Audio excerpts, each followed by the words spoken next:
Bonjour, c'est Nicolas du site utilisersonmac.com. Je vous propose pour cette vidéo de voir ensemble comment s'organise Macintosh HD. Alors Macintosh HD, pour faire très court, c'est le volume interne de votre Mac. En principe, il s'appelle Macintosh HD, bien sûr, vous avez peut-être changé ce nom, mais par défaut, c'est bien son nom. Alors comment s'organise, comment se hiérarchise ce volume interne? Bon, le plus simple, c'est de vous le montrer pendant que je parle. Pour comprendre plus facilement comment il est hiérarchisé, le mieux est de mettre son Finder en colonne.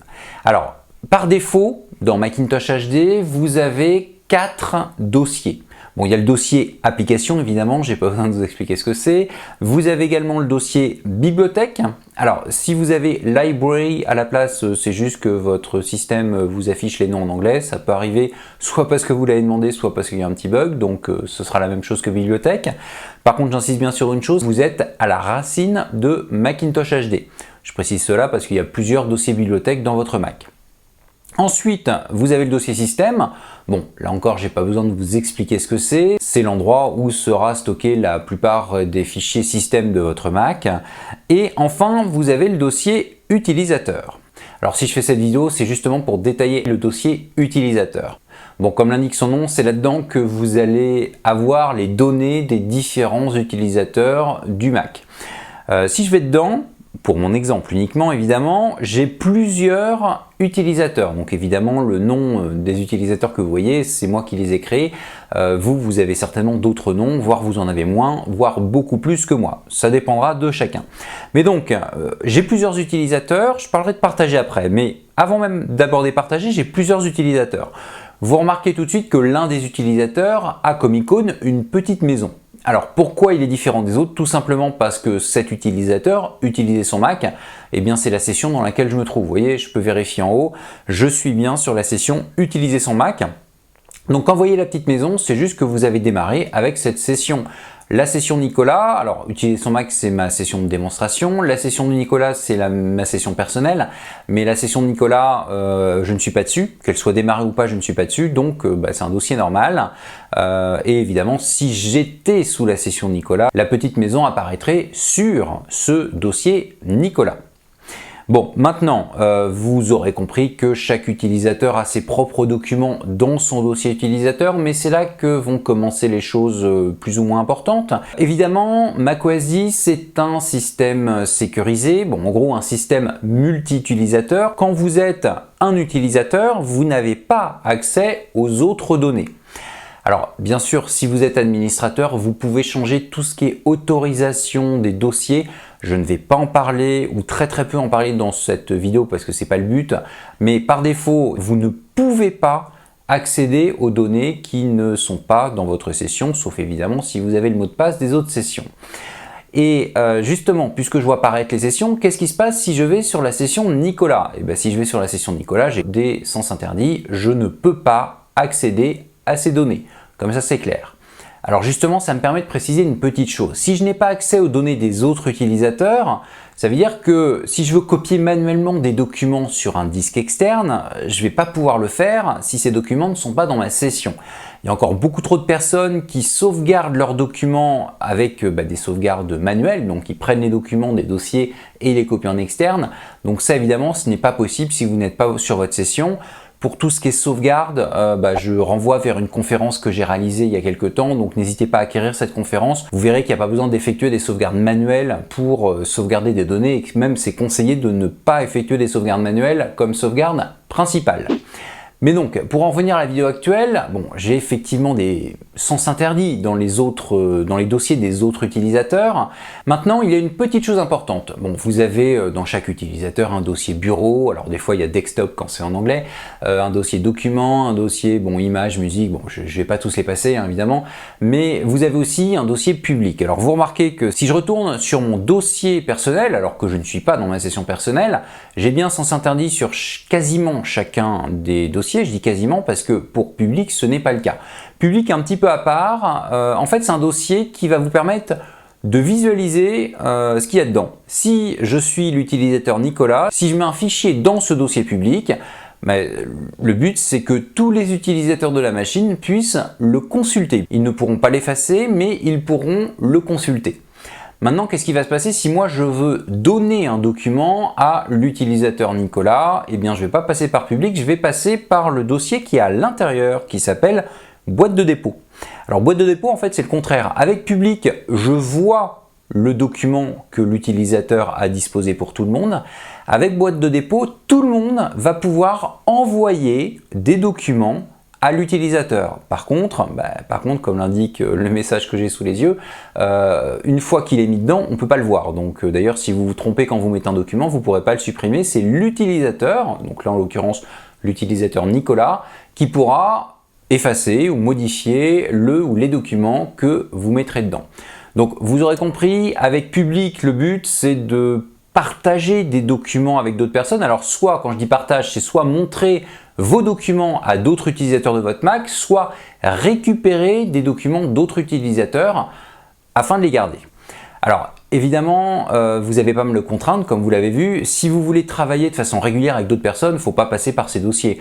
Si vous voulez travailler de façon régulière, vous avez l'utilisateur partagé. Alors je dis l'utilisateur partagé, je devrais dire le dossier partagé, puisqu'en fait, ce dossier partagé, c'est un dossier qui est visible de tous les utilisateurs de la machine.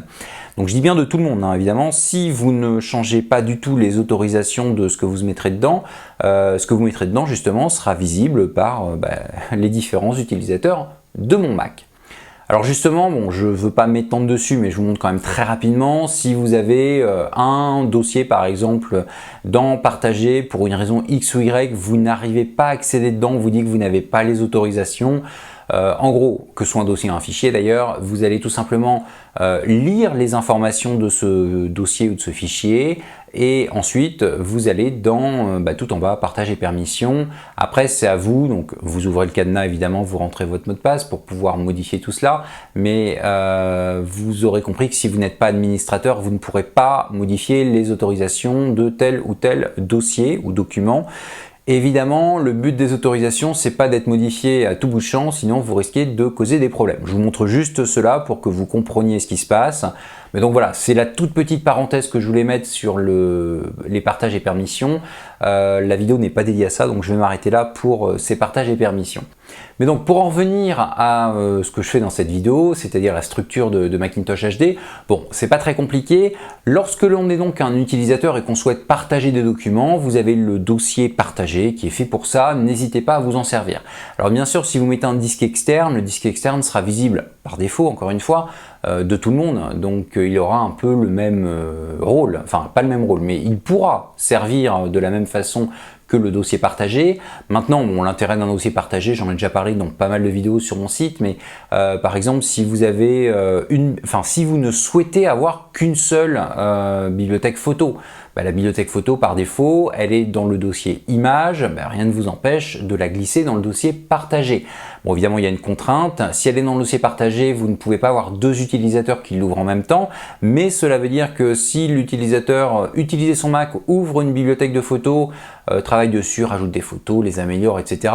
et ferme l'application photo, plus tard, l'utilisateur Nicolas pourra ouvrir la même bibliothèque, retrouver les photos qui ont été importées par utiliser son Mac, retrouver les modifications, enfin bref, revoir la même photothèque que celle qui apparaissait lorsque l'on était sur la session utiliser son Mac.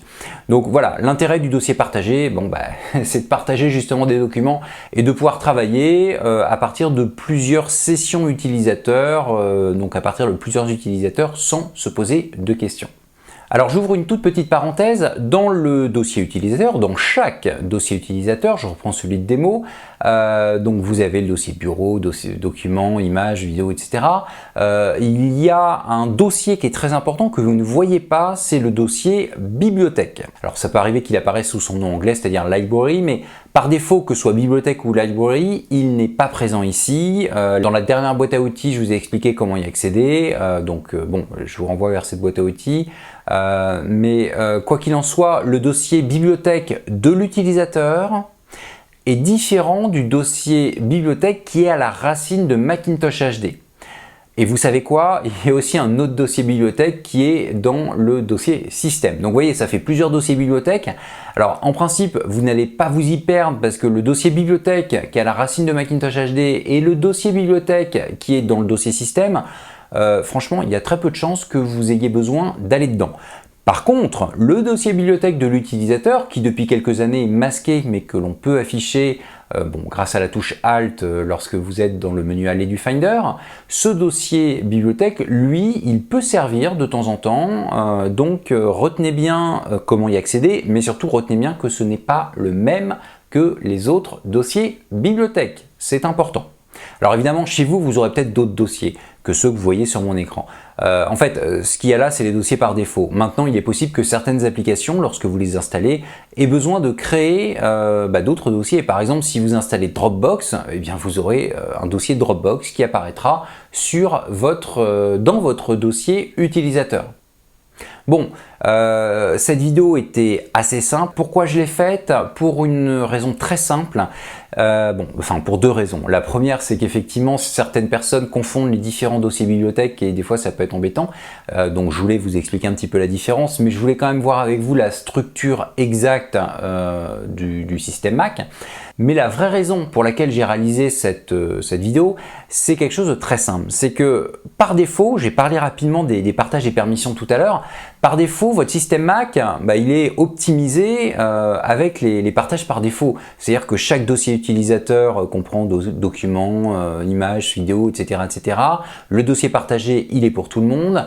À la racine de Macintosh HD, eh bien la racine, il y a le dossier utilisateur, il y a le dossier bibliothèque, le dossier système, le dossier application. Voilà, par défaut, il y a des choses de base et il serait bon certaines fois de ne pas modifier certaines choses de base. En gros, vous avez une application, vous la mettez dans application.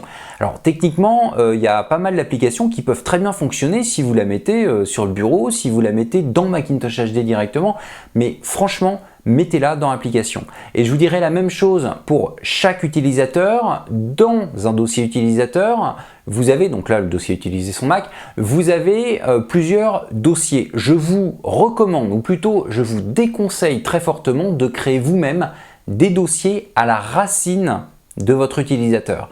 Si des applications, j'ai cité tout à l'heure Dropbox, créent un dossier, pas de problème, c'est prévu, ce sera intégré au système, aucun souci. Par contre vous, je vous déconseille de créer un dossier travail, un dossier vacances, appelez-le comme vous voulez, mais un ou plusieurs dossiers directement ici. Alors vous pouvez le faire, ça va pas s'autodétruire, votre Mac fonctionnera, mais il est bon de respecter les autorisations de base de votre Mac qui est optimisé justement pour fonctionner de façon claire et précise. Dans le dossier utilisateur, vous avez des dossiers qui ont déjà leurs autorisations, profitez-en. Voilà, bon, c'était mon conseil, vous n'êtes pas obligé de le suivre, mais je vous recommande de le faire quand même. Mais dans tous les cas, maintenant vous savez comment est hiérarchisé, comment est structuré Macintosh HD. Pensez notamment, si vous êtes plusieurs utilisateurs, à passer par ce fameux dossier partagé. Et si vous n'êtes pas plusieurs utilisateurs et que vous êtes plusieurs à vous servir d'un Mac, eh bien, je vous avouerai que je ne suis pas trop d'accord avec vous. En général, moi, je suis plutôt fan du un utilisateur égale une session utilisateur. Alors, ça peut amener certaines contraintes que vous n'avez pas si vous êtes 3-4 à vous servir d'une même session, mais même si ça vous apporte quelques contraintes, les avantages seront quand même nettement supérieurs aux contraintes. Ça veut dire que chacun aura son espace de travail. Alors déjà, chacun aura ses documents, évidemment, mais c'est même pas une question de savoir si quelqu'un va aller regarder vos documents, c'est que chacun aura son espace de travail. S'il y en a un qui préfère avoir tel raccourci, il aura tel raccourci. S'il y en a un qui souhaite avoir telle ou telle application qui se lance et démarrage, mais pas les autres, et ben chacun sa session, donc chacun peut gérer ça différemment. Bref, créer une session par personne, c'est quand même beaucoup plus pratique. Bon, évidemment, il n'y a pas que la personnalisation qui va compter. L'autre avantage d'avoir une session par utilisateur, c'est que en principe, chacun a son propre compte iCloud, donc il va pouvoir mettre son propre identifiant Apple dans chacune des sessions. C'est quand même plus pratique. Bon, je vous laisse éventuellement revoir un petit peu plus lentement certains passages de cette vidéo si vous voulez être sûr de bien avoir tout compris. Quoi qu'il en soit, c'est pas très compliqué. Je vous laisse par contre partager cette vidéo avec le plus grand nombre parce que malheureusement, il y a pas mal de personnes qui ne comprennent pas trop comment fonctionnent les différents utilisateurs de leur Mac. C'est dommage, c'est pas dur et donc c'est encore plus dommage de ne pas comprendre comment ça fonctionne. Donc partagez cette vidéo, un petit pouce vers le haut évidemment si elle vous a plu et puis vous pouvez vous abonner à la newsletter de mon site pour retrouver d'autres vidéos privées éventuellement et vous pouvez vous abonner à la chaîne YouTube bien entendu ainsi que me suivre sur les réseaux sociaux. Moi en attendant je vous laisse et je vous dis à très bientôt pour une prochaine vidéo.